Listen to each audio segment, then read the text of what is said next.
Labas vakaras, gerbiami seminaro dalyviai. Dėkui Jums, kad šį vakarą skyrėte būtent mums ir nuoširdžiai tikimės, kad ši nedidelė Jūsų laiko investicija atneš Jums vertingų įžvalgų, išmokimų. Manau, kad tai tikrai bus aktualu, nes buvome maloniai nustebinti, kad tiek daug atsakingų mokytojų ir tėvų pavyko pakviesti.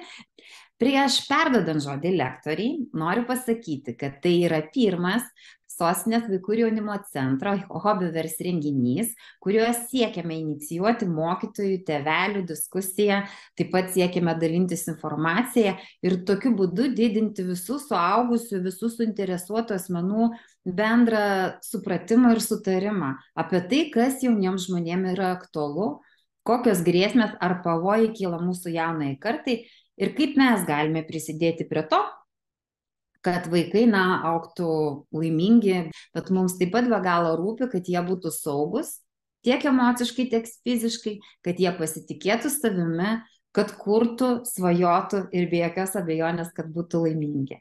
Taigi, kaip ir minėjau, ciklą pradedame seminaru apie priklausomybės, jų supratimą ir pagalbos teikimą. O dabar su dideliu malonumu atiduodu žodį Kamiliai Borkovskiniai, vaikų ir paauglių psichologiai, psichoterapeutiai, kuri su mūsų centru beje draugauja ir seminarus pas mus veda jau 10 metų. Prašau, Kamilė.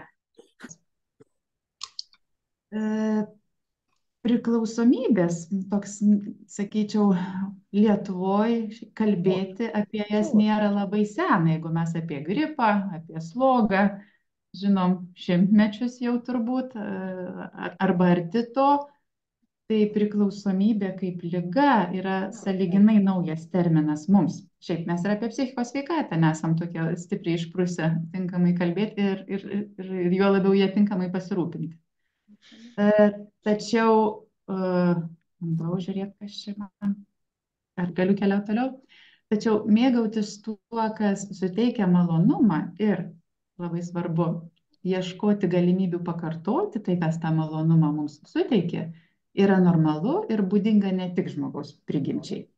Įvairūs eksperimentai rodo, kad patys įvairiausi gyvūnai, tiek smulkus graužikai, tiek dideli plėšrūnai ar dar didesni taigūs žolėdžiai yra linkę prisirišti prie jiems malonių dalykų ir linkę jų siekti vienokiais ar kitokiais, kartais net sveikatai ir gyvybei pavojingais būdais. Tos malonumo ir pasitenkinimo jungtys yra parengtos mūsų smegenyse, tai reikia tik surasti tą malonumą teikiančią medžiagą arba kažkokį kitą dirgiklį ir smegenyse užprogramuotas noras kartoti tai, pasisotinti dar kartelį tuo, ims veikti individo elgesį taip, kad atsirastų tam reikalingos sąlygos. Jeigu karštą dieną, mes jau žinom, kad mums skanu ledai, ne? Ir jeigu karštą dieną mums jų taip užsinorintumėm, koks šis žodis galėtų tikti, turbūt galėtumėm pailginti savo kelią namo, kad galėtumėm užsukti į kažkokią parduotuvę, kur tų ledų galėtumėm gauti. Jokiais būdais negaliu sakyti, kad tai jau būtų liga, ne? Bet mes savo elgesį galime koreguoti, kad to malonumo savo suteiktumėm. O patyrus kažką malonaus, kas gerina nuotaiką, savijautą, pasotina labiau negu įprastas maistas, smegenyse aktyvuojami malonumo centrai, kurie ilgisi šių malonumų ir ateityje skatins pakartoti veiksmus, teikiančius tą malonumą. Aš taip galvoju, turbūt ilgesys yra vienas sudėtingesnių ir sunkiausiai išgyvenamų jausmų. Jeigu mes pykdami galim kažkur nukreipti tą pykčio energiją, nebūtinai labai konstruktyviai, galim parėkti, galima kažkur su agresija tą pyktį savo parodyti. Jeigu bijom, galim drebėti ir ieškoti kažkokios tai užuojautos ar padrąsinimo. Jeigu mums kažkas kelia šleikštulį, mes vėlgi kažką su tuo galime aiškiau padaryti. Tai ilgesys yra labai sudėtingas jausmas, nes ilgėtis žmogui yra sunku, kažko trūksta labai ir matyt nėra kažko, kas galėtų tą patenkinti tą trūkumą. Tai va šiandien aš ir kalbėsiu šiek tiek daugiau apie tai, kaip kitos priklausomybės randasi, kaip atskirti, kai jos jau radosi, kokios jos yra, išskirdama tokią fizinę ir psichologinę priklausomybę. Ieškosim būdų, ką galima daryti, kai tos priklausomybės jau tokios yra. Galbūt jos yra diagnozuojamos, galbūt turim įtarimų apie tai, kad vienas ar kitas šalia mūsų esantis žmogus gali turėti priklausomybę. Žiūrėsim, ką gali padaryti mokykla ir kodėl jinai yra svarbi, sprendžiant turbūt tiek prevenciškai, tiek intervenciškai priklausomybės problemas, prevenciškai labiau. Ir labai tikiuosi, kad liks laiko pakalbėti apie šių dienų marą, taip gal grubiai tariant, apie priklausomybę nuo kompiuterinių technologijų, kuri tikrai labai stipriai įtakoja dabartinio jauno žmogaus gyvenimą, kartais atitraukdama jį nuo labai svarbių jam užduočių, nuo mokymosi, nuo draugavimo, nuo augimo, kuris dar labai svarbus ir reikalingas. Kaip kad ir sakiau, yra išskiriama, mokslas išskiria fizinę priklausomybę, tai yra priklausomybė įvairioms medžiagoms, aš šiek tiek daugiau užsiminsiu, kad kuo jinai skiriasi nuo psichologinės, tai yra priklausomybė tam tikram elgesiui.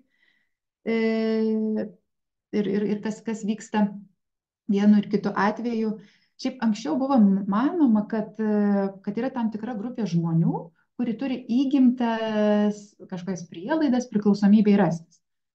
Kad žmogus gimsta ir jeigu atsidurs kažkokioje aplinkoje, kuri tą priklausomybę paskatins, kaip kad palaistys, ar ne, tai neims ir užbujos, aktyvuosis kažkuria prasme, kalbant jau kompiuteriniais terminais. Tačiau dabar manoma, kad nėra imuniteto, kad bet kas gali tapti priklausomas tiek nuo kažkokių medžiagų, tiek priklausomas elgesys gali koks nors rastis.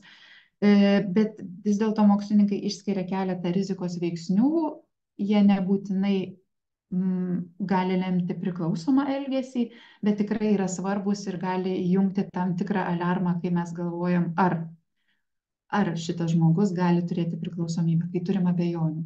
Tai vienas iš tokių rizikos veiksnių yra labai greita nuotaikų kaita, jausmingumas, tokios drastiškai besiskiriančios nuotaikos, prasta savikontrolė arba tokia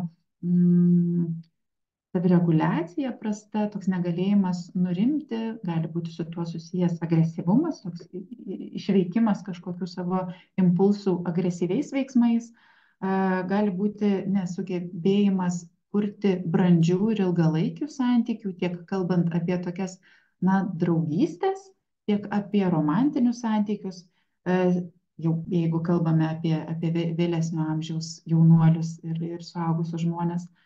Stiprus ir dažnas nerimas, įtampa, baimės jausmas, ypač tokie, kurie yra ilgą laiką trunkantys, sunkiai kontroliuojami, tai dažnai tokiais atvejais kažkokia tai medžiaga, kuri gali sukontroliuoti, gali nuslopinti tuos stiprius keliančius jausmus, gali lengviau paversti žmogų būti priklausomam nuo tos medžiagos.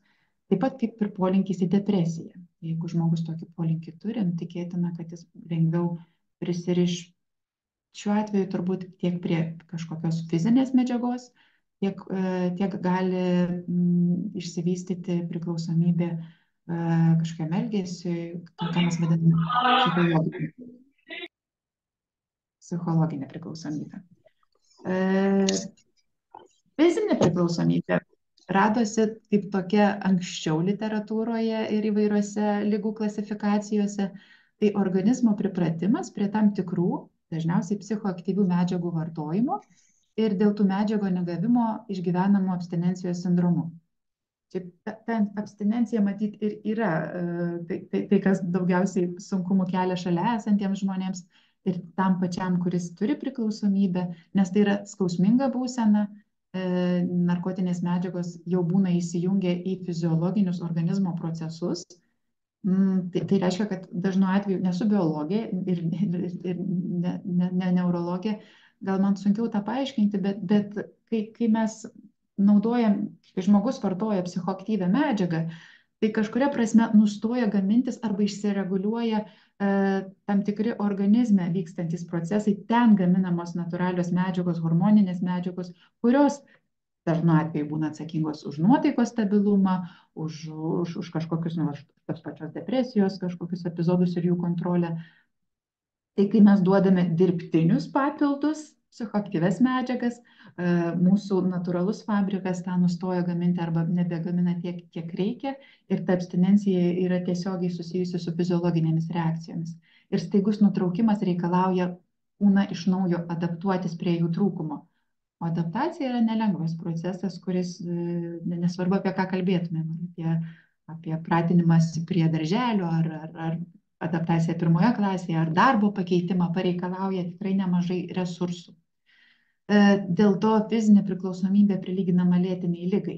Panašiai kaip ir su kitomis lėtinėmis lygomis, priskiriamas tiek tas vėžys, tiek cukrinis diabetas ir kitų lygų, reikalingas ilgalaikis gydymas ir vien medicininio nepakanka, yra tikrai toks poreikis dažnu atveju keisti gyvenimo būdą, aplinką, paprastai reikalauja visiško susilaikymo nuo tų medžiagų ar alkoholio, nes mažas jų kiekis gali išprovokuoti labai didelį atkrytį. Tarptautinėje ligų klasifikacijoje turi savo apibrėžimą ir pakankamai klampus ir ilgas jisai, nežinau, ar to reikia, galite turbūt pasiskaityti ir pakankamai dydžio ekranus, kad matytųsi tą gausybę raidžių, kurių čia sudėliojau. Psichologinė priklausomybė yra stiprus psichologinis pripratimas, galintis išsivystyti bet kokiai malonumą teikiančiai veiklai. Štai dėl to, kad nėra medžiagų, nėra tokios aiškiai matomos su kūnu susijusios abstinencijos, ta psichologinė priklausomybė yra turbūt sunkiau pastebima. Kaip ir kalbėjau, smegenyse yra užprogramuotas potraukis prisirišti prie malonumą teikiančių dalykų. Todėl plačiaja prasme psichologinė priklausomybė apima visas priklausomybės formas, tiek medžiagų, tam tikrų maistinių ir nemaistinių medžiagų vartojimą, tiek nemedžiagų susijusių su tam tikrais veiksmais ar mūsų poelgiais.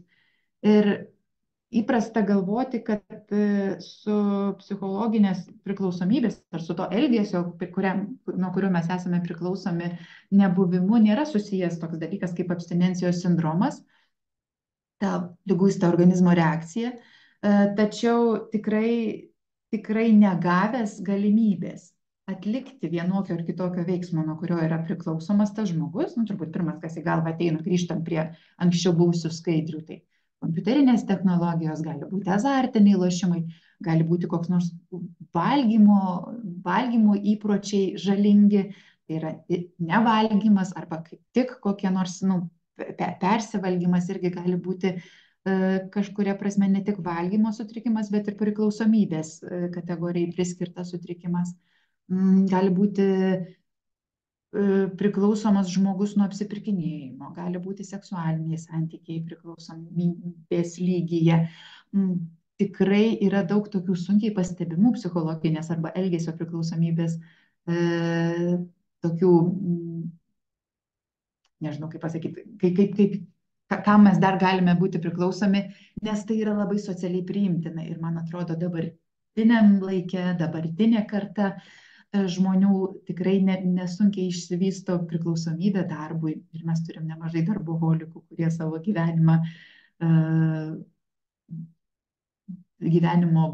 darbo turbūt yra valdomi labiau negu visų kitų gyvenimo sričių. Gali būti tikrai gana sunkiai pastebima priklausomybė sportui. Tai yra toks tikrai savęs žalojimas iš vienos pusės, nors skamba turbūt taip sunkiai įtikinama, nes sportas yra sveikata. Bet tikrai, kai yra perlenkiama lazda ir kai negavimas tos vienokios ar kitokios veiklos žmogui kelia diskomfortą, tai ir yra tokia psichologinės priklausomybės abstinencija. Gali būti, kad negavus vienokio ar kitokio elgesio pakartoti, žmogus gali sunkiau sukaupti dėmesį, gali jausti kažkokį tai nerimą didesnį.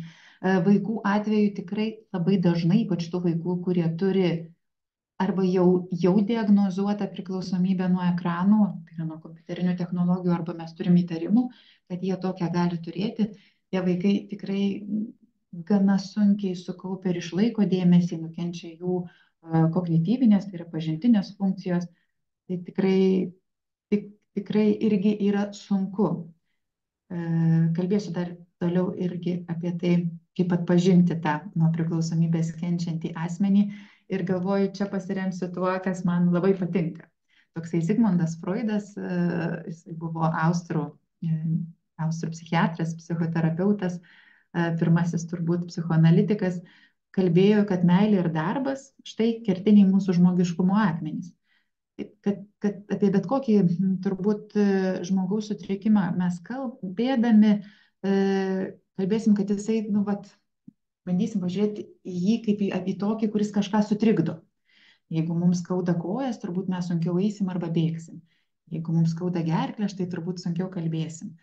Tai kažkas mums, kažkokias mūsų gyvenimo sritis apsunkina tas mūsų vienoks ar kitoks susirgymas. Freudas, kalbėdamas apie žmogaus gyvenimo prasmę, išskyrė meilę ir darbą kaip tokias dvi kertinės sritis, ant kurių jo tas gyvenimo prasmingumas yra pajaučiamas. Gal taip grubiai ir pernelyg apibendrintai tą sakau. Tikrai kiekvienam žmogui labai svarbu turėti ką mylėti ir jaustis mylimam, ir turėti ką veikti, jausti kažkokią tai gyvenimo prasmę. Tai meilė ir darbas turbūt dvi kategorijos, kurios galėtų būti tinkamos apibūdinti suaugusio žmogaus tokias užduotis ir tikslus ir sritis. Kalbėdami apie vaikus, skirtingo amžiaus turbūt galėtumėm kalbėti žaidimas ir meilė, ar ne? Mažų vaikų labai svarbus uždaviniai, jie turi kažką mylėti ir jaustis mylimi ir turėti su kuo žaisti. Vėlesniam amžiui tikrai labai svarbu galėti mokytis ir jaustis, kad kažką gali išmokti, pajausti savo kompetencijas tame mokymėsi ir vėl taip pat mylėti ir jaustis mylimam, kad po to galėtum šitas Freudo citatoje esančias užduotis atlikti. Mylėti ir dirbti ir jaustis prasmingam ir reikalingam šitam gyvenime su tuo, ką tu darai. Tai tikrai tiek psichologinė, tiek fizinė priklausomybė sutrikdo šitas dvi pagrindinės žmogaus sritis. Nukenčia žmogaus santykiai, nukenčia žmogaus darbas, vienaip ar kitaip. Nekalbu, kad visais atvejais, bet tikrai apsunkina žmogaus tokią realizaciją, žmogaus galėjimą padaryti geriausiai taip, kaip jisai gali, tą, ką jisai gali. Mes paskutiniu metu tikrai daug kalbam apie tokią individualią žmogaus pažangą, ypatingai kalbėdami apie vaikus, apie jų savęs realizaciją. Tikrai stengiamės ir mokom ir mokytojus, ir tėvus, kad nustotumėm vieni kitus lyginti, kad kiekvienas vaikas, kiekvienas žmogus, ne tik vaikas, bet ir suaugęs žmogus turi jaustis, kad jisai kažką gali, kad jis yra kažkur reikalingas ir net jeigu sunkiau sekasi skaityti ir rašyti, kad jisai dar turi kuo būti naudingas ir reikalingas šitoj savo aplinkoje. Ar tai yra šeimos ratelis didesnis ar mažesnis, ar tai yra bendruomenė mokykloje vėlgi didesnė ar mažesnė. Kažkas gražiai apipaišė dėdulę Freudą. Tai tikrai priklausomybės, nesvarbu, ar jos jau yra išvešėjusios, tai būtų vienas kraštutinumas, ar jos dar tik tais beprasidedančios, ir matome pirmuosius ženklus, jos sutrikdo pagrindinės žmogaus funkcijas. Bendri priklausomybės ženklai yra išskiriami tokie. Paprastai žmogus pradeda stokoti kontrolės. Jisai arba ji, reikia būti jautriam šiems dviems įvardžiams, negeba atsiriboti nuo medžiagos. Narkotikai, jeigu kalbam apie medžiagų priklausomybę, arba elgesio, pavyzdžiui, lošimas ar apsipirkinėjimas, arba kompiuterinės technologijos. Taip pat žmogus stokoja impulsų kontrolės. Jeigu gali būti, kad jisai ar jie neatsiriboja nuo medžiagos ar kažkokio tai elgesio atlikimo, bet šalia taip pat gali demonstruoti ir tokią prastą impulsų kontrolę, nesivaldyti, būti irzlesnis, agresyvesnis, jausmingesnis taip pat, kai to kažko negauna. Taip pat vienas iš tokių turbūt aliarmo ženklų tai yra sumažėjusi socializacija. Paprastai žmonės, kurie jau turi besiformuojančią priklausomybę, vengia įsipareigojimų, nutrūksta santykiai, vengiama lankyti mokyklą, jeigu kalbame apie mokyklinio amžiaus vaikus, ar įsitraukti į kitas veiklas, kurios anksčiau domino. Tai turbūt labai svarbu galvoti, kad įvyksta kažkoks pokytis.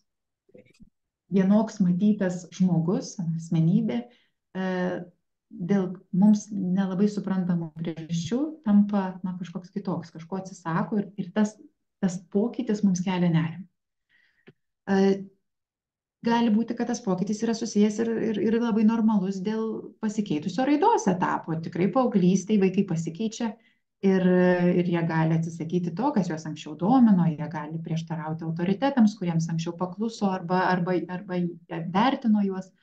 Tai ne visada tai reiškia tai, bet kai mes sudedam dėlionės dalį ir ta dėlionės dalis mus labiau neramina negu ramina, tada tikrai reikia kažką daryti. Kitas požymis yra, kai net ir suvokiam galimas pasiekmes, nepaisomi rizikos veiksniai.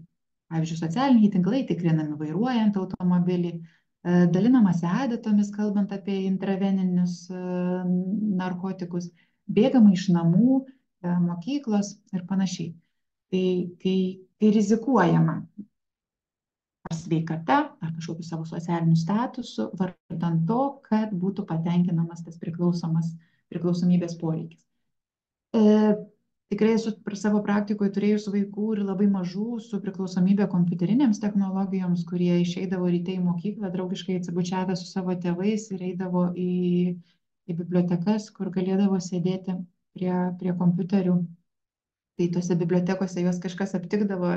Vieną tokį tikrai labai reikšmingą atvejį prisimenu, senas, jisai tai galiu ir paminėti turbūt, kai vaikas rado aklųjų biblioteką, kurioje kažkaip ramiau jautėsi, kad jo kažkas neišduos ir nebus pasakyta, kur jis yra. Gerokai toli nuo namų ta biblioteka buvo, o vaikas Vilniuje buvo tuo metu gal 8 metų. Tai, nesaugiai tam mieste elgdavosi ir juo labiau nuo mokyklos tikrai buvo toli visom prasmėm.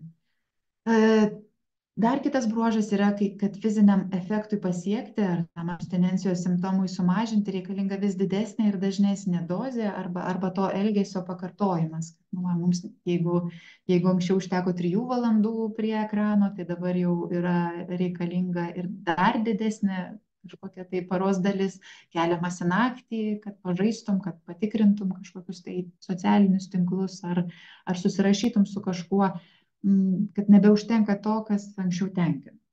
Tai tokie bendrieji bruožai. Tačiau bet kuriuo atveju tikrai labai svarbu būti atidiems. Man atrodo, ypatingai, kai mes kalbame apie nuo mūsų priklausančius asmenis, tai yra vaikus, kurie yra šalia mūsų, nesvarbu, ar mes esame mokytojai, ar pagalbos vaikų specialistai, ar tėvai, ar kažkokie būrelių vadovai.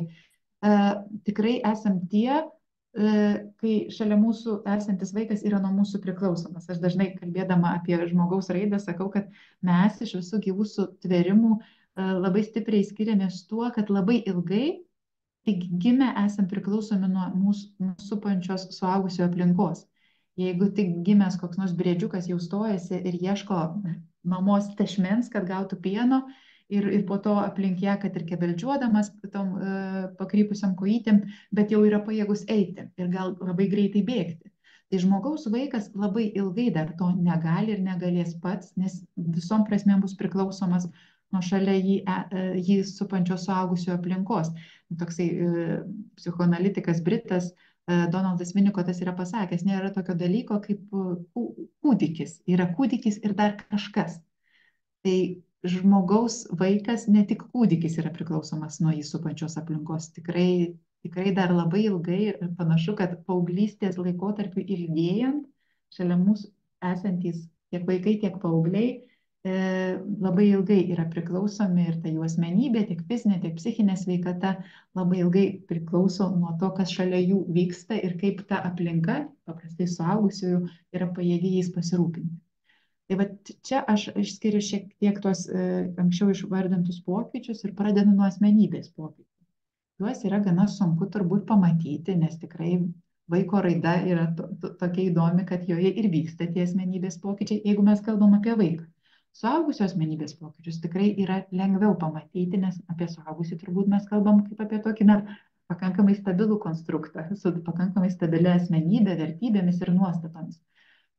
Tai vaiko ta asmenybė keičiasi, auga, bet vis tiek turbūt galima pamatyti, jeigu tie pokyčiai yra tokie, kurie jau kažką signalizuoja nerimą keliančią. Tai paprastai ta priklausomybės kažkokia tai rizika gali rodyti sumažėjęs susidomėjimas hobiais ar veiklomis, kurios anksčiau buvo svarbios, ypatingai kai tose veiklose vaikas patirdavo sėkmę. Tai buvo vertinamas, kai ta veikla anksčiau tenkino. Jau anksčiau mano minėtas santykių vengimas, apleisti arba suprastėję santykiai su artimaisiais. Vėl kartojosi apie įsipareigojimų vengimą, nepaisimą jų, rizikingą elgesį, ignoravimą pasiekmių už netinkamą elgesį. Pavyzdžiui, kai uždraudus veiklą, ieškoma būdų, kaip apeiti ribojimus. Ryškus miego ritmo pokyčiai, chroniškas nuovargis. Dar niekada savo kabinete neturėjau tiek pavargusių paauglių, ypatingai vaikinukų, nes jie žaidžia naktimis, dieną jie neturi energijos niekam, nei mokslui, nei draugystėms. Jų visas gyvenimas yra ekranas. Ir galvoju, kad tikrai dar prieš porą metų neturėjau tokio sunkumo pasitikslinti, kai ateina vaikas ir pasakoja apie savo, turbūt paauglys labiau negu kad vaikas, ir pasakoja savo dieną ir sako, buvau susitikęs su draugais ir štai dabar šiais laikais aš turiu pasitikslinti, papasakok daugiau, prašydama, kaip tas vyko, nes didžioji dalis jų susitikimų vyksta virtualioje erdvėje. Ir ne tai, kad jie susitikę bendrauja susirašinėdami, tas jų susitikimas vyksta strateguojant vienokio ir kitokio žaidimo veiksmą. Tai jie tikrai yra pavargę, nes ir tas santykis toks, nežinau, negaliu sakyti, kad neapdovanojantis, nes turbūt geriau toks negu jokio, vis tiek tai yra komunikacija. Bet tai nėra tai, ko reikia paaugliui. Paaugliui tikrai reikia būti šalia, paliesti, būti pastumtam kartais, nes jeigu atkreipia dėmesį, kaip paaugliai bendrauja, tai jie tikrai dažnai tokio daug, tą jų tokį verbalinį komunikavimą pakeičia toks fizinis kontaktas, jie apsikabina, stumdosi, kumščiuojasi ir tokiu būdu tiek savo ribas brėžia, tiek tikrina kito ribas. Ir tas labai jiems svarbu, pamatyti, kaip atrodo tas kitas šalia bręstantis irgi per kažkokią tai pokyčių kelionę savo raidoje keliaujantis bendraamžis. Tai yra labai svarbu. Iš kitos pusės tai, ką aš čia paminėjau, aukščiau gali lygiai taip pat labai normaliai būti būdinga bet kokiam paaugliui. Tikrai jų raidos tarpsniui yra būdinga rizikingas elgesys. Bet nebūtinai, man atrodo, čia jau plika akimi galima pamatyti, ar tas elgesys yra tiesiog epizodiškai rizikingas ir būdingas jo amžiaus kitiems vaikams, paaugliams, ar tai yra jau apie tai, apie ką mes turime įtarimą. Kaip kad ir padidėjęs slapukavimas, melavimas. Tai viena, kai tai yra tiesiog paauglio bruožas ir normalu vėlgi savo saugumą kažkokį užsitikrinti, turėti paslapčių, galbūt nebe tokiam atviram, atlapaširdžiam būti ir viską savo mamai, tėčiui ar mokytojui pasakoti ir turėti savo gyvenimą, kur tai jau yra melavimas dangstant priklausomybę. Vėlgi turim įjungti tokį detektorių, kuris galėtų tą atskirti. Fizinės sveikatos pokyčiai turbūt plikam akimi yra matomi, įprasta manyti, kad fizinės priklausomybės atveju jie bus pastebimesni, bet beveik visais atvejais ir priklausomybė elgesiu įtakoja suprastėjusią sveikatą. Tai gali būti kraujosruvos akyse, narkotinių medžiagų vartojimo atveju toks yra posakis stiklinės akys. Tai galim pamatyti kitokio dydžio vyzdžius negu paprastai ir gali būti tas pats akių dangstymas dėl tam tikrų narkotinių medžiagų vartojimo. Dažnas sirgimas gali būti susijęs tiek su fiziniam medžiagom vartojimam, tiek priklausomybė elgesiui. Gali būti atsiradę nepaaiškinami sužeidimai, ryškus svorio pokyčiai, prasta odos, plaukų, dantų, nagų būklė, ypač kai piktnaudžiaujama narkotinėmis medžiagomis, bet nukenčia ir tiems vaikams, kurių dabar yra tikrai daug, kurie paromis yra prie kompiuterių. Padidėjusi tolerancija narkotinėms medžiagoms, abstinencijos požymiai, tai fizinės priklausomybės atveju tipiniai tokie yra prakaitavimas, drebulys, vėmimas, kaulų laužimas gali būti. Atminties praradimas ar suprastėjimas, ar sunkumai atgaminti tam tikrą informaciją, pastebimas toks didelis pokytis dėmesio koncentracijos sunkumų, kur mes matom, kad dėmesys yra toks blaškus, bet čia turbūt ne tik apie fizinę sveikatą kalbant. Kalbos ir kalbėjimo pokyčiai galim stebėti neaišku, suveltą ar pernelyg greitą kalbėjimą. Dabar turbūt kalbant apie tokį kompiuterinių technologijų, aš kalbėsiu dar šiek tiek apie jas atskirai, bet kadangi jau užsiminiau apie kalbą ir kalbėjimą, tai turbūt pastebit, kas susidurėt su šio amžiaus paaugliais, kaip dažnai jie kalba verstinė kalba iš anglų kalbos, kad tai jų lietuvių kalba ne tik, kad turi daug anglakalbių žodžių savo sraute, sakiniuose jie įterpinėja angliškus žodžius, bet kad tas jų sakinys labai dažnai yra verstinis iš anglų kalbos. ta struktūra tokia yra turbūt labiau iš to komunikavimo anglų kalba ir iš tokios žaidiminės veiklos, iš to turinio, kuris yra už ekrano. Psichikos sveikatos pokyčiai turbūt dar sunkiau yra pastebimi, bet pastebimi, reikia būti atidiems.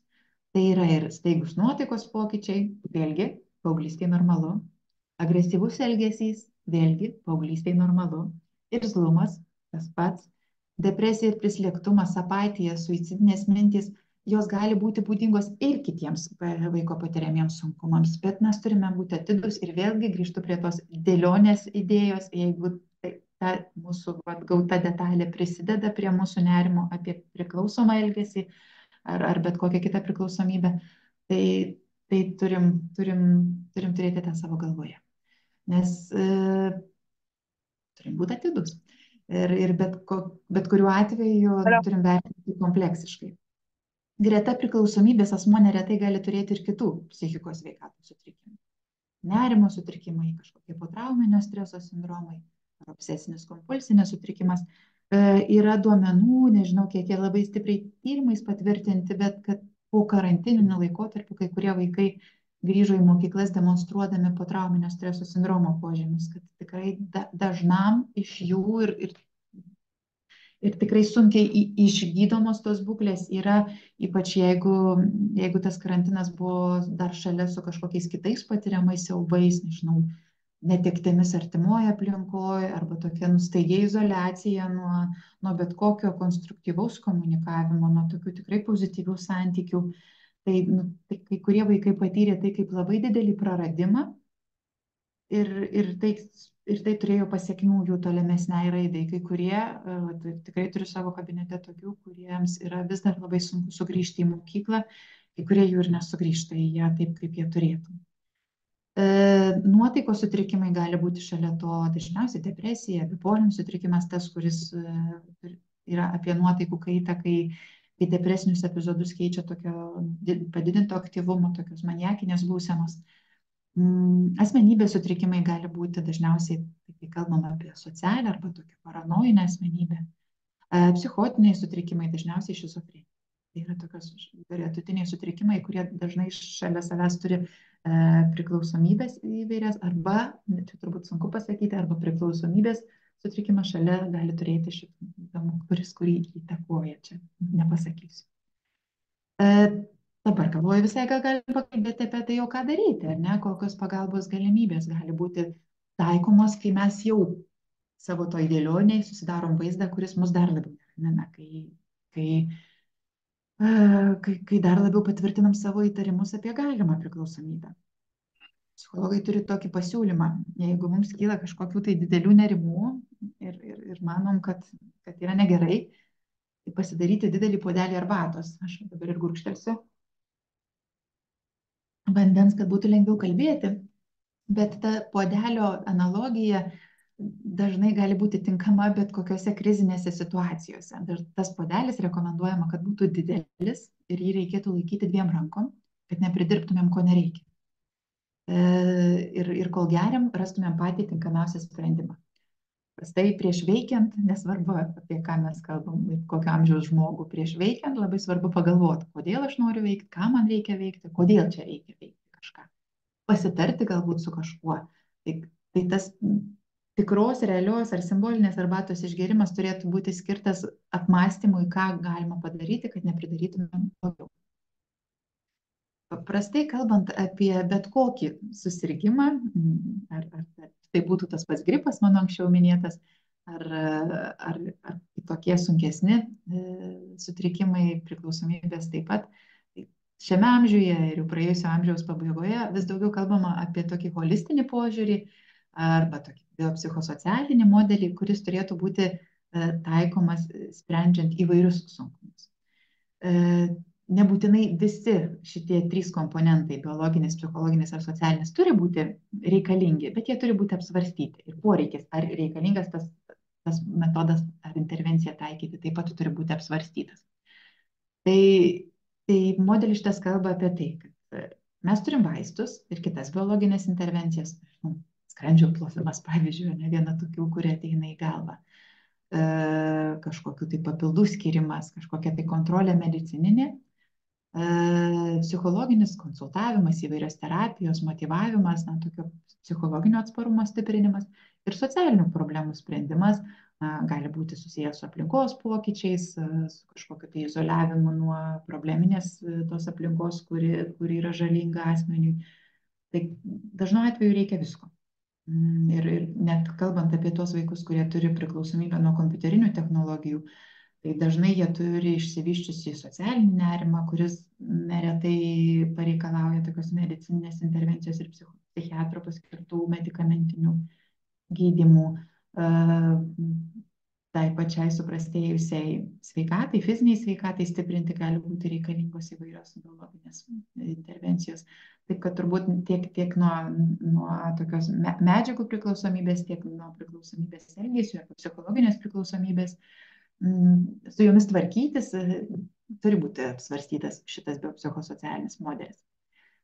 Dažnai kalbam, ką gali mokykla. Neseniai buvau vienoje mokykloje, kur jos vadovas pasakė, žinokit, kad mes esam šių laikų visagaliai, nes mes turim išmokyti vaikus nevartoti kokiu nors tenai elektroninių cigarečių, turim atpažinti, kai jie būna pavartoję, turim dar ką nors daryti. Ir kolektyvas tuo metu visai smagiai pasijuokė, kad na tikrai, ar ne? Tai tikrai tai yra didelis krūvis, bet tuo pačiu mokykla tikrai labai daug gali. Ir aš dabar pakalbėsiu, kodėl. Nes tikrai mokykla yra vieta, kurioje vaikas, augantis žmogus, būna gana didelę dalį dienos. Ir tiek atpažinimui yra labai gerai, nes man atrodo, taip ilgai vaiko nemato niekas, nei būrelių vadovai, nei tėvai dažnu atveju dirbantis pilną darbo dieną. Tai yra vieta pamatyti tuos pačius elgesio pokyčius, asmenybės pokyčius, sveikatos pokyčius vaiko. Tiek daryti viską, kad vaikas nepakliūtų į bėdą. O tam reikalingos žinios, kad vaikas gautų žinių apie tai, kas yra sveika ir nesveika, kad ugdytųsi gebėjimus, kurie padėtų tą sveiką gyvenimo būdą propaguoti, ir įgūdžius taip pat, kad tiek vertybės, tiek nuostatos būtų tokios, kurios leistų jam siekti sveiko gyvenimo ir gerai jaustis tą sveiką gyvenimą gyvenimą. Mūsų šalyje turbūt galim aptikti ir daugiau įvairių prevencinių programų, kurios yra taikomos. Ne visos jos yra skirtos tikrai priklausomybių prevencijai, bet priklausomybių prevencijai taip pat. Tai mano tokios pačiupinėtos arba tokios, su kuriomis esu vienaip ar kitaip susidūrusi, yra ir Orveus programa prieš patyčias. Jis yra skirta tikrai tokiai darnesniai aplinkai mokykloje kurti, o tai irgi svarbu ir tikrai labai, labai stiprus apsauginis veiksnys. Antras žingsnis, pradinių klasių prevencinė programa, tokia socialiniam emociniam turbūt įgūdžių ugdyti. Obuolio draugai, Lions Quest, nežinau ar dar taikoma, kažkada daugiau žinojau, mentorystės įvairios programos ir panašiai. Bet jos yra skirtingos ir tikrai skirtinga apimtimi dirbama ir su skirtingais metodais. Vienur vaikai gauna pratybas, kitur tokių dalykų jie neturi, vienur yra kartą per savaitę užsiėmimai, kitur rečiau, kitur pagal poreikį. Bet kokiu atveju visos tos programos yra skirtos vaikui sukurti tokį žinojimą apie save kaip apie šaunų, pakankamą turbūt galėtų būti tinkamas žodis, bet man atrodo, niekam nepakenkė žinojimas, kad aš esu šaunus. Nes žinojimas apie save kaip apie tokį gerą, pakankamą, kad ir šaunų, tikrai dar nereiškia, kad aš nuvertinu kitus. Bet kiekvienam iš mūsų turbūt svarbu žinoti apie save kaip apie pajėgų. Taip pat ir tokį įgūdį įinstaliuoti, tokio norėjimo būti sveikam, įžvelgti pavojų. Vaikas tam, kad tą galėtų padaryti, turi turėti žinių apie tai, kas yra sveika, kas yra saugu ir kas yra nesveika ir kas yra pavojinga. Ir tikrai labai daug visokių buvo reakcijų, lytiškumo ugdymo programą, diegiant ir apie ją kalbant. Ir tikrai tas turbūt tik patvirtina, kaip labai svarbu mums žinoti, kas bus ir ką mes čia galim patys mokėti, ką mes mokysime savo vaikus, tai tas žinojimas yra labai reikalingas. ir žinoti, kur yra pavojinga, kur ne, taip pat labai svarbu. Jau labai maži vaikai turi turėti žinių apie tai, nu, kas gali juos pakalbinti ir kas ne. Ir čia labai svarbu išvengti tokių dviprasmybių. Pavyzdžiui, mes sakom, kad nekalbėk su nepažįstamu žmogumi, bet aš vis dar girdžiu, kaip prie kokio nors ten gal epizodiškai, gal tyčia, gal netyčia smurtavusio pradinuko ateina kito smurtą patyrusio vaiko tėtis arba mama ir jie auklėja koridoriuje.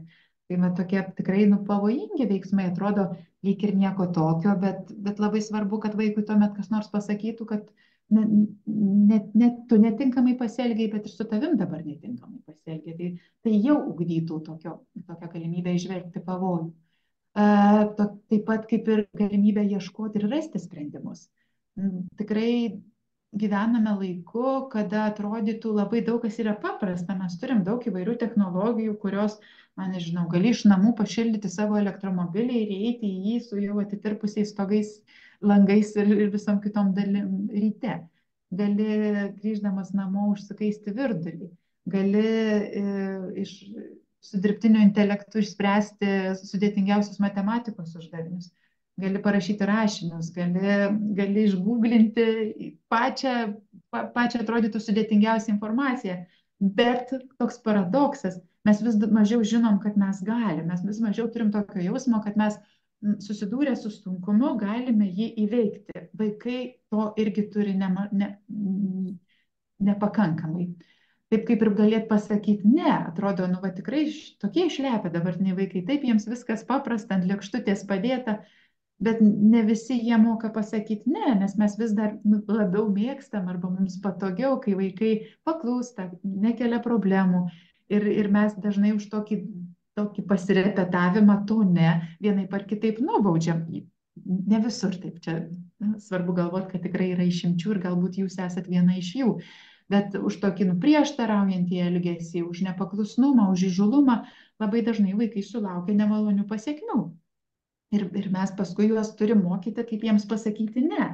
Tai ypatingai saugioj namų aplinkoje tas toksai kartais įžūlus elgesys arba toks atsisakymas, ką nors atlikti, yra labai gera repeticija to ne, kurio jam prireiks atsisakant neigiamos įtakos kažkokios bendraamžių, kur sakys, gal nori parūkyti. O jeigu mes jau būsim neišmokę pasakyti ne, tai gali būti, kad jisai ten to ir nepasakys tada, kada reikės. Tai čia toks gal nukrypimas į šoną, bet tikrai labai svarbu galėti sau leisti vaikus mokyti ne ir mokyti ne tik tais taip formaliai, duodant kažkokias tai užduotis atšviestose lapuose, bet ir gyvenime leisti jiems kartais pasakyti ne, galbūt pasakyti, kad tu nemandagiai tai nepasakei ir man nepatinka, kaip tu tą sakai. Bet galėti išgirsti, kodėl tas vaikas pasakė, ne, nenoriu, nepatinka, eikit jūs visi kur nors, ar ne? Tai yra gera repeticija, neslopinti to, bet pabandyti patyrinėti apie ką. Taip pat labai svarbu, kad vaikas, kalbam apie vaikus, bet tikrai svarbu ir suaugusiems tą žinoti, ir galėti atpažinti, kad reikia pagalbos ir kreiptis jos. Dažnai cituoju Mikę Pūkuotuką ir ten yra toksai dialogas jo su Knysliuku, kuris klausė Mikės, Mikė, kokie yra patys drąsiausi tavo ištarti žodžiai? Mikė pagalvojo ir sako, patys drąsiausi ištarti žodžiai buvo, man reikia pagalbos. Vaikams irgi tą svarbu žinoti, kad kai tu susidursi su sunkumais, tikrai yra būdų, kaip juos spręsti. Pagalvokim, kokių. Gali būti, kad yra minios žmonių, kurie yra nusiteikę tau padėti ir dažnai vaikai to nežino. Arba žino, bet nejaučia. Tai tos prevencinės programos, apie kurias čia šiek tiek užsiminiau, yra apie tai, arba bent jau turėtų būti apie tai. Bet juk ne tik prevencinės programos ugdo žmogų, tai mes irgi galvodami apie tai, kas yra aplink mus, apie tos vaikus, kurie, kaip ir sakiau, labai stipriai nuo mūsų yra priklausomi, būtumėm pasiruošę šitas kompetencijas, įgūdžius, gebėjimus, galėjimus jam padėti užsiauginti, kaip kad kokį raumenį. O turbūt žinot, kad raumenys stiprėja juos treniruojant. Ir kai tik netreniruoji, netlieki kokios mankštos, išvengi kokio sporto klubo, taip tas raumuo ir bliūkšteli. Tai vaikai turi turėti galimybę, jiems labai daug reikia pasitreniruoti, saugiausia tą daryti. Kur saugu, ten saugu, ar ne? Tai saugu yra namų aplinkoje, turbūt mokykla gali būti ta vieta, kur yra saugu brėžti ribas ir ir galbūt gauti tokį saugų atgalinį ryšį, jeigu tas mano ne, pavyzdžiui, yra pernelyg grubus, žaidžiantis kitus. Tai to mes tikrai neišvengsim ir tai nereiškia, kad mes auginam vaikus, kurie sakys tik ne. Ir mes paklusim tiems jų ne. Bet svarbu, kad mes tą ne jų priimtumėm pagarbiai ir kartais leistumėm, kartais svarstytumėm, o kartais sakytumėm, nu žinok, mano ne šį kartą yra stipresnis. Bet svarbu, kad darytumėm tą pagarbiai. Vykdant tas priklausomybių prevencijas, bet ne tik apie jas kalbant, labai svarbu prisiminti, kad nėra nei vienos tos programos universalios, nėra tos prevencinės strategijos universalios, visą apimančios ir tik nuo jų priklausys, kad kažkas liausis būti, ar ne, vaikai liausis būti priklausomi nuo vienokių ar kitokių dalykų, vaikai liausis tyčiojasi, vaikai liausis, nežinau, smurtavę vieni prieš kitus.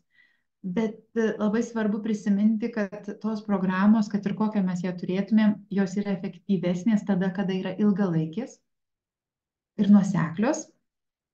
Mes negalim sakyti, kad turim mokykloje programą kokią nors, nu, nežinau, Olivėjaus ta pati, jau 10 metų, bet kai pradedi tyrinėti, kaip efektyviai, kaip stipriai dažnai ten kas vyksta pagal tą programą ir matai, kad vyksta nenuosekliai, arba kažkaip tai atmestinai, nu, tai tikrai galima galvoti, kad tokios programos nėra, arba jinai yra neefektyvi. Lygiai taip pat svarbu, kad jos būtų periodiškai peržiūrimos, nes gyvenam tokio pokyčio laikais. Kai tai, kas buvo aktualu vakar, tikrai gali būti, gali turėti poreikį būti peržiūrėtam ir pamodifikuotam. Nereiškia, kad drastiškai keistis turi, bet tikrai gali būti, kad reikia papildymo, reikia kažkokio tai atnaujinimo, kaip kad ir intelekto testas. Galvoju, Lietuvoje vaikų specialiuosius ugdymosi poreikius vertinam intelekto testu, kuriame yra paveikslėlis su telefono rageliu, tokiu kaip, nežinau, mano vaikystėje buvo ir šiek tiek vėliau, kur reikia pakelti ragelį, susukti telefono numerį ir pasiekti tą adresatą, kuriam skambinam. Ir vaiko klausiama, ko trūksta šiame paveikslėlyje. Ten trūksta tos tokios spiralinio laido nuo ragelio į aparatą. Ir dabartiniai vaikai to jau negali pasakyti, nes jie savo atminty neturi tokių telefonų, kuriuose ragelis būtų pririštas šniūreliu, kokiu gražiu prie aparato. Tai ir jie netenka taško. Tai panašiai yra ir su prevencinė programom. Jos turi būti peržiūrimos atsižvelgiant į tuos pokyčius, kurie vyksta visuomenėje. Taip kaip ir nežinau, mes galim kalbėti apie vaikų saugumo jausmo stiprinimą, bet jeigu mes dirbame pagal programas, kurios buvo iki karantino arba iki karo Ukrainoje, tikrai nebūtina programos atnaujinti, bet ją įgyvendinant mes turim apie tai kalbėti, nes tai buvo du labai svarbus ir yra vienas iš jų nesibaigęs dar tokie įvykiai, turėčiau gal pasakyti, kad trauminiai įvykiai, kurie turi būti aptarinėjami kaip mūsų visų saugumą sudrebinę įvykiai.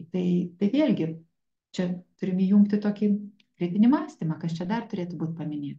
Atnaujinti tas programas ir kartoti jas, kad jos būtų nuoseklios. Mokykla iš principo yra labai svarbi aplinka, nes jau sakiau, kad vaikas ten yra ilgą laiką ir mes jį galim pamatyti. Bet prevencinėms priemonėms taikyti yra efektyvu, nes vienu metu nuosekliai, sistemingai ir veiksmingai tai prevenciniai vienokiai ir kitokiai veiklai galime pasiekti daug mokinių. Nesvarbu, kokio dydžio yra mokykla, bet mes turime bendruomenę to krašto, miesto, mikrorajono, gatvės, miestelio, kuriai galime diegti tas mano jau anksčiau minėtas vertybės. Pedagogai ir pagalbos vaikų specialistai, dirbdami su jaunesniais mokiniais, gali prisidėti prie jų požiūrio, šiuo atveju psichoaktyvias medžiagas ar priklausomą elgesį formavimo, ypatingai su jaunesniais vaikais, kuriems dar pagal raidos uždavinius yra svarbus autoritetas ir jo nuomonė. Tai tas yra aktualu, taip pat ir pavojaus ženklai, tą jau minėjau, tas teigiamos mokyklos mikroklimatas tyrimai rodo, kad yra laikytinas apsauginiu veiksniu prieš psichoaktyvių medžiagų vartojimą. Kai aš gerai jaučiuosi mokykloje, savo bendruomeniai, sumažėja poreikis tą kažkokį tai gerą jausmą kitur kurti nebūtinai tinkamais būdais. Nes kalbėjom apie tai, kad kalbėjau aš, jūs klausėt, kad yra smegenyse užprogramuotas toksai potraukis pakartoti tą, kas suteikia malonumą. Jeigu vaikui malonumą teikia ta aplinka, kurioje jisai yra, tai jisai ir sieks ten grįžti. Man atrodo, vienas iš svarbesnių dalykų vaikams turėtų būti nežinau, vidurkiai pažymių, ne kažkokie ten atsivėrusios galimybės įstoti ar vienokią ar kitokią mokyklą, ar ten kažkokie tai pažadai už gerus įvertinimus išvažiuoti į Turkiją ar nupirkti kažkokių, tai va dabar girdėjau naują būdą, jeigu negausi pastabų mėnesį, tai nupirksiu Robuxų, tai yra pinigai kompiuteriniam vaikų žaidime. Tai tikrai daug svarbesnis tikslas turėtų būti ne geri rezultatai vaiko, bet toks noras, jisai pabaigęs vieną klasę norėtų eiti į kitą, kad jisai norėtų eiti į mokyklą. Tai to linkiu tiems vaikams, kurie yra šalia jūsų. Ir dabar žiūriu, kad yra šiek tiek dar laiko, tikiuosi, kad liks jų ir klausimams. Jeigu tokių bus, visai norėčiau kalbėti apie kompiuterinę priklausomybę, kuri man atrodo tikrai kaip šių dienų toksai, epidemija, turbūt pandemija vieną turėjom, turim dabar kitą, tokia tikrai visam pasauliu jinai yra aktuali, nes didėja vaikų priklausomų nuo kompiuterinių technologijų, daugėja vaikų, kurie turi vienokių ar kitokių emocinių, psichologinių sunkumų ir tai yra sėtina su didesniu ekrano laiku prie jų.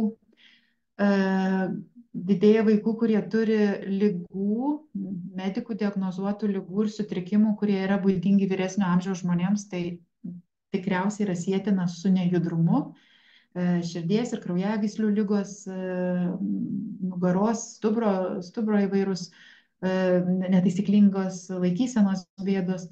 Tai jeigu netaisyklinga laikysena dar buvo galima matyti ir anksčiau, dar iki ekraniniais laikais, tai tikrai širdies ir kraujagyslių lygos paprastai yra būdingos vyresnio amžiaus žmonėms ir dažniausiai tiems, kurie turi kokį nors žalingų įpročių, rūkymą ar alkoholio vartojimą. Bet dėl nejudrumo, dėl kartais prastos mitybos, to turi ir vaikai, labai mažo amžiaus vaikai. Ir tos pasiūlos mes turim daug, ta tokia kompiuterinė era, jinai sparčiai tobulėja, tokia civilizacija, jeigu buvo Egipto, Romos laikais, ten vienokie ar kitokie pasiekimai, turbūt mūsų šitas laikmetis labai stipriai paženklintas yra sparčia tokia akceleruota kompiuterinių technologijų raida. Netaip seniai turbūt, nežinau jūsų, kokia čia tiksliai auditorija sėdė, bet turbūt didelė dalis jūsų dar prisimena laikus, kai namuose nebuvo kompiuterių. Ne visose namuose buvo ir laidiniai telefonai, turbūt buvo ir tokių jūsų. O štai dabar namuose yra telefonų tiek, kiek yra mokyklinio amžiaus dažnai vaikų. Yra bevėlis internetas, tam, kad tu turėtum internetą, nebūtina būti kažkokiu laidu prisijungus. Tas internetas dažnai pasiekia ir išėjus iš namų, ir ryšiai taip pat pasiekia. Tai toks yra paradoksas, gyvenam ryšio laike, bet dažnas žmogus stokoja kokybiško, tokio darnaus santykio su jį supančia aplinka. Kasgi įtakoja, kad tie vaikai tampa priklausomi nuo kompiuterinių technologijų? Priklausomi tampa ne tik vaikai, galit patys dabar pasvarstyti, kiek valandų per dieną, per savaitę iš jūsų atima ekranas, telefonas, planšetės, televizorius,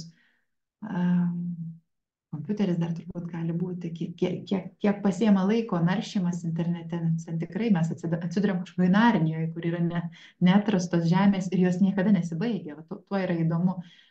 Tikrai labai maži vaikai pradeda demonstruoti priklausomybinį elgesį, net iki mokykliniam amžiui, kai iš jų tampa sunku atimti ekraną. Nes jiems įjungiamas YouTube'as, kad jie pavalgytų, kad jie pasituštintų, kad jie ramiai sėdėtų automobilyje, kažkuria prasme išjungiant jų, fizinius poreikius, turbūt išjungiant jų mąstymą, nes tuo metu, kai vaikas išsižiojęs kavinėje žiūri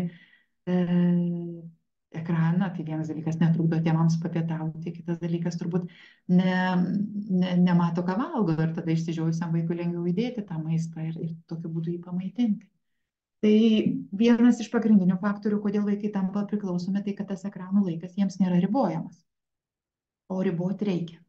Lietuvoje yra tokia puikia tyrėjų komanda, jie turi puslapį mediavaikai.lt, kurioje yra daug labai rekomendacinio pobūdžio informacijos, jų atliktų tyrimų pagrindų, longitudiniai tyrimai, tai reiškia, kad jie buvo daromi pakartotinai, su tais pačiais tyriamaisiais.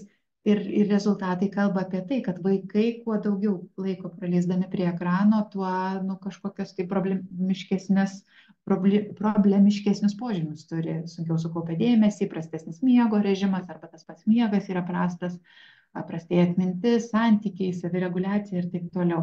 Ir yra pateiktos netgi valandomis tos rekomendacijos, kiek vaikai tam tikrais amžiais sveika, kad praleistų prie to ekrano, galite pasidomėti.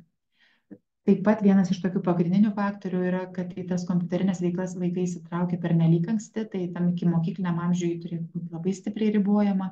Socialinė izoliacija, kai vaikai neturi galimybių išeiti į kiemą, dūkti, žaisti, gyvą santykį ir gyvą žaidimą turėti. Šalia to dažnai būna vieno iš tėvų pasireiškinti priklausomybė, psichologinių poreikių nepatenkinimas, itin didelis tėvų užimtumas, kas turbūt galėtų būti priskirta ir tėvų priklausomybė darbui. Tai ir yra psichologinė priklausomybė. Apibendrinant, turbūt pasakyčiau, kad vaikui dažnu atveju trūksta ribų, galimybės priimti savarankiškus sprendimus ir paramos stoka.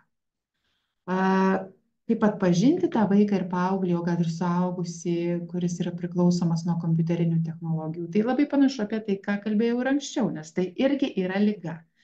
Mažėja susidomėjimas paprastais, vaikiškais žaidimais. Pažiūrėkit, ar jūsų, jeigu turite 8-mečių, 9-mečių, 10-mečių, jeigu jūsų vaikas dar nori žaislų ir žaidimų, realių, ne kompiuterinių, tai tikrai labai gerai, nes labai dažnai vaikai jų atsisako. Nukenčia bendravimas su bendraamžiais, sunku prikalbinti kur nors važiuoti, eiti į svečius, prastėja mokymosi rezultatai. Pirmokai būna, kad jau ateina su labai prasta mokymosi motyvacija. Realybė ima varginti, atsiranda stiprus susierzinimas, gali pasireikšti jau mano minėta dėmesio koncentracija prastesnė, mieguistumas, apetito nebuvimas, dirglumas, nerimas, o tai yra abstinencijos požymiai. Pradeda atsisakyti žmogus pagrindinių kūno poreikių, neina į tualetą, negeria, nemiega. Ir tie poreikiai pradeda varginti ir atrodo perdėti, su tokiu nusivylimu, koks nors paauglys atsistoja ir eina į tualetą. Tai jau apie ligas, kurias atpažįsta gydytojai, irgi jau užsiminiau. Pasaulyje gerokai anksčiau negu Lietuvoje pradėta kalbėti apie kompiuterinės technologijas. Terminą pasiūlė toks Ivanas Goldbergas ir 1996 metais dar tik tais atsirado. Lietuvoje turbūt tuo metu dar ne visuose namuose buvo kompiuteriai. O nekalbu apie internetą ir apie galimybę tam internete kažką taip neribotai veikti. Tai va taip, manoma, kad 8% visų pasaulio gyventojų turi šią priklausomybę, tačiau yra šaltinių, kurie kalba, kad virš 30% visos populiacijos yra priklausomi nuo interneto ir socialinių tinklų. Ir mano tokia plika akimi turbūt būtų galima, rizikuosiu pasakydama, kad tikrai daugėja tas skaičius ir yra pagrindo jam daugėti. Tas gyvas žaidimas tikrai įtraukia ir yra dalykų dėl ko, ar ne, yra priežasčių, dėl ko tas žaidimas įtraukia. Vaikai tenai pajaučia galią, vaikai gali daugiau kontroliuoti tame žaidime, vaikai ten lengviau paspaudžia, ne tik vaikai, ir suaugę taip pat. Yra galimybė paspausti ir pradėti viską iš naujo. O tai reiškia, yra palankesnės sąlygos įveikti susidariusius sunkumus. Ten aš galiu būti bet kuo, bet kokį ginklą pasirinkti, realiai tai galiu būti vyras, galiu būti moteris, ar ne, tyrinėti save tame žaidime galiu. Atsiranda kažkoks keistas intimumo jausmas, kad yra kažkas labai arti, bet kartu per patogų atstumą toli, kad aš galėčiau išjungti bet kada. Tokia tvarka ir aiški struktūra ten yra. Aš žinau, ką man padaryti, kad pereičiau iš vieno lygio į kitą. Gyvenime nėra taip paprasta, mes nežinom, ką mes turime padaryti, kad mūsų asmenybė paaugtų. Nėra taip aišku. Žinom, kad galbūt turim pabaigti universitetą, galbūt turim ten įstoti kažkur, turim, nežinau, gerą vidurkį turėti, bet juk ne tai augina asmenybę. Asmenybę augina kiti dalykai. Ir tai ne visada taip paprasta yra, ypač kai negali išjungti ir jungti kokios matematikos, chemijos ar fizikos, kuri darosi sunki. Tai kompiuteris duoda tą tokį aišku ir nuspėjamą būdą, statusą duoda kažkokį, ko turbūt kiekvienam iš mūsų reikia ir realybė tą netaip paprastai leidžia gauti. O kaip ją įveikti, tą kompiuterinę priklausomybę, tai jau čia ir jums ir savo užduodu turbūt tokį, gana sunkų klausimą, į kurį nėra taip paprasta atsakyti, bet pabandykim. Remiuosi čia tokiais dviem autoriais, Guteriu ir Bergmanu, kurie 2006 metais rašė turbūt anksčiau, bet į lietuvių kalbą buvo išleista jų knyga apie priklausomybę nuo kompiuterio. Ir ten jie kalba, nuo kompiuterinių technologijų, turbūt reiktų sakyti. bet pasitikslinsit jūs, jeigu bus aktualu. Tikrai realybėje kiekvienam iš mūsų reikia aiškiai suprantamų taisyklių ir struktūrų, kontrolės jausmo reikia, kad mes žinotumėm, kad visoks tas pasaulis yra, bet aš turiu pakankamą kontrolę susitvarkyti su tuo, kas vyksta. Turėti galimybę priimti sprendimus. Kai kuriuos savarankiškai, kai kuriuos su pagalba, bet priėmę savarankiškai sprendimus, aš tampu už juos atsakingu ir tada kažkokį pasitikėjimą savim galiu ugdyti, gebėjimo ir mokėjimo, kurie padėtų įgyti kažkokius užsibrėžtus tikslus, apdairumą, kurį reikia išsiugdyti, kad lydėtų sėkmė. Tikrai galvoju, va dabar buvo laikai, kai vaikai laikydavosi kažkokių susitarimų ir laikydavo tuos susitarimus savo galvoj. Pasakydavo atsisveikindamas ryte savo vaikui, kad aš šiandien tavęs ateisiu pasimti tada ir tada. Ir vaikas turėdavo tą išlaikyti atminti. Dabartiniai vaikai gali 5 kartus paskambinti, parašyti, pasitikslinti, kur ir kada tas susitarimas bus įgyvendintas. Ir ta pati galimybė turėti tokį ryšį leidžia keisti mūsų planus. Nebėra tokio stabilumo ir žodžio laikymosi poreikio. Taip pat vaikui reikia nuotykių, stebinančių situacijų, netikėtų įvykių, kuriuose patirtų malonumą. Tai kai mes apsaugom vaikus nuo kažkokio tai nesaugumo gatvėje, lauke, kieme, aikštelėje, mes sakom, nebėk, nugriūsi, nedaryk to, tai tokį poreikį vaikas patenkina per kažkokias šaudynės ir gaudynės virtualioje erdvėje. Žmogui reikia aiškiai pasiekiamų tikslų ir pavyzdžių, labai svarbu, kad būtų pavyzdžių, į kuriuos galėtų orientuotis, su kuriais galėtų save tapatinti, į kuriuos lygiuotųsi, nes jie skleidžia kai ką, ko dar neišsiugdai, rašo autoriai, nepasiekiai, bet norėtum ir apie tai svajoji. Ir tai leidžia augti, leidžia matyti, link ko aš augu. O visai jau apibendrindama ir užbaigdama pasakysiu, kad kiekvienam iš mūsų labai svarbu turėti aiškias ribas, galimybės priimti savarankiškus sprendimus ir paramos. Šiek tiek kartojuosi, bet man atrodo, tai yra esmė, ką šiandien jums ir norėjau pasakyti. Ir labai svarbu prisiminti, kad poreikis priklausyti yra vienas iš esminių žmogaus poreikių, kuris ir randasi iš to, kad mes esame labai nesavarankiški ir tik gimdami tampame priklausomi nuo mūsų supančios aplinkos. Tai kai augdamas žmogus nesijaučia priklausantis nuo tos aplinkos, kuri yra arčiausiai, nuo šeimos, nuo mokyklos bendruomenės, jisai ras, kur tą poreikį patenkinti, kartais ne visai tinkamais ir jam žalingais būdais. Dėl to mūsų uždavinys yra tą priklausomybės poreikį padėti jam patenkinti saugiai ir jaustis priklausomu nuo to ir nuo ten, kur tas beaugantis žmogus yra. Ačiū Jums labai uždėmesį, man atrodo, kad spėjau net ir laikė.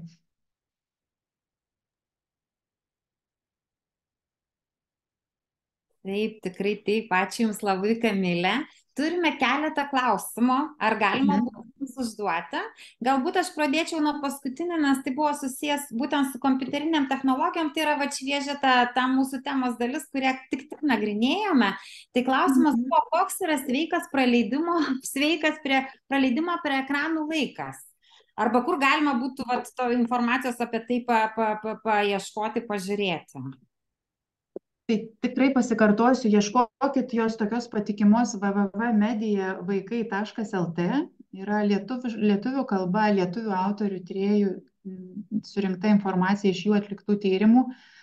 Iki mokykliniam amžiui, iki 2 metų turėtų būti 0 valandų ir po to jos turėtų daugėti, didėti, bet nestipriai. Ir jeigu paauglys galėtų būti 4 valandas prie ekrano, tai pradinukas tikrai nedaugiau 2 valandų. Iki mokyklinio amžiaus vaikas turbūt iki pusvalandžio ir valandos, tas tikrai ne paromis, ne 8 valandas. Aišku, ačiū. Dar buvo, nuo pradžios tada nuosekliai eisim, ar noras nuolat valgyti saldumynus irgi yra priklausomybė? Ar čia kaip liga? Priklausomybė irgi yra liga, taip, tai noras valgyti saldumynus gali būti susijęs ir fiziologiškai, ir ne, organizmas pripranta prie cukraus ir tyrimai yra kalbantys apie tokią cukraus abstinenciją. Pabandykit 30 dienų nevalgyti cukraus jokiame maisto produkte ir kaip įsijungia visos fiziologinės reakcijos, galvos skausmas, dirglumas. Gali būti, kad taip, tikrai nebereikalo yra kalbama apie cukrų kaip apie blogybę. Aišku. Dar buvo vienas klausimas iš mūsų klausytojų. Kuo skiriasi psichologinė priklausomybė nuo įpročio? Pavyzdžiui, prieš užmiegant žiūrėti televizorių, nes malonu.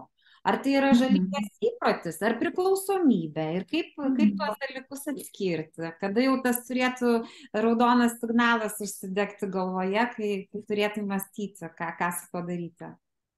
Nu, turbūt galim prisiminti šios paskaitos turinį. Jeigu randasi abstinencija, jeigu patenkam į sąlygas, kuriuose nėra prieš užmiegant televizoriaus ir pradedam prakaituoti, drebėti, ar kažkoks kitoks didelis nerimas pasireiškia, galvočiau, kad tai yra priklausomybė. Jeigu žmogus, jau čia gal šiek tiek drastiškai juokauju, bet jeigu žmogus negeba užmigti be ekrano, vėl turbūt kalbėtumėm apie priklausomybę. Toliau pratęsdama galiu gal šiek tiek reabilituoti tokį įprotį, ar dėl jo nukenčia žmogaus santykiai ar darbas?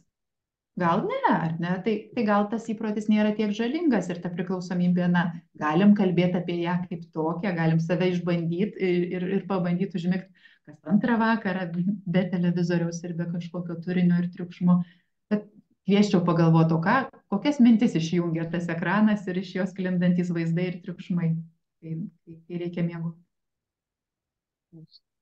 Ačiū labai, Kamilė. Dar turim vieną klausimą, bet mes kaip ir su jumis kalbėjom, jeigu ten jau labai konkrečios situacijos analizė eina, mes nelabai turėtumėm šito renginio formate ir laiko ir galbūt nelabai kas būtų aktualu.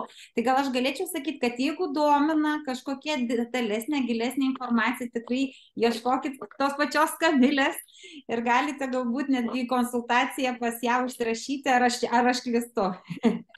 Gal nesirašykit, nebūtinai pasiūlysiu tokias galimybės, bet tikrai yra kur pasiieškotos informacijos. Mes čia su jumis, Dalia, kai kalbėjom, ar tuos asmeninius klausimus čia yra vieta užduoti, tai galvoju, kad tikrai būtų galima juos užduoti, niekas to nedraudžia ir kažkas matyt uždavė, bet nebūtinai aš į juos atsakysiu taip, kaip tiks ir nebūtinai klausimo užteks, kad jūs gautumėt, konstruktyvų ir tinkamą atsakymą. Tai tikrai dažna situacija yra platesnė, negu kad telpa į vieną sakinį.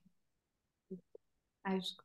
Gerai, tai matau labai daug padėkų čiate dabar, jeigu pasižiūrėsite, Kamilė, visiems labai ačiū ir kad buvo labai naudinga, labai džiaugiamės ir dėkojame.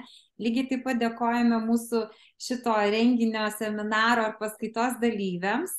Ir, kaip ir žadėjau, kad tai yra pirmas, bet tikrai ne paskutinis tokio pobūdžio renginys apie jaunimą, apie iššūkius tiek tėvam, tiek mokytojam auginantiem, tiek tėvam auginantiem vaikus, tiek mokytojam, kurie dirba su vaikais. Tai mes lauksime jūsų kituose mūsų renginiuose. Labai stebėkite, sekite mūsų internetinį tinklalapį ir visą laiką. Esate labai laukiami. Ir dėkui už jūsų tokį žingeidumą. Ir ačiū dar kartą, Kamilė.